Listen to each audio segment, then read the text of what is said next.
ইতিমধ্যে দেখেছেন সেখানে দাঁড়িয়ে আছে, সেই জায়গাটাতে একটু আগে এবং সেই কেন্দ্রেই অনিয়মের অভিযোগ উঠেছে, যেটা কোনোভাবে গণঅভ্যুত্থান পরবর্তী সময়ে এই নির্বাচনে আমরা আশা করি না। এবং সেটার অভিযোগের প্রমাণ পেয়েছে প্রশাসন। এবং আমি নিজে গিয়ে দেখেছি যে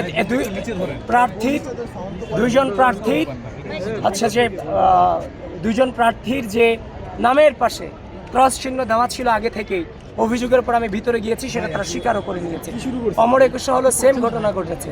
এবং এই কেন্দ্রেই এক সহকারী প্রক্টর তিনি শিবিরের প্যানেলিস্ট দিচ্ছেন, কিন্তু ছাত্রদলের প্যানেলিস্টকে যিনি বিতরণ করছে আমাদের সে পাঠ্যকর সম্পাদক সূচনাকে তিনি হুমকি দিয়েছেন তার ছাত্রত্ব নষ্ট করে দেওয়ার। তিনি তো এই হিংস্র হতে পারেন না। সুতরাং আমরা আনুষ্ঠানিক অভিযোগ করতেছি।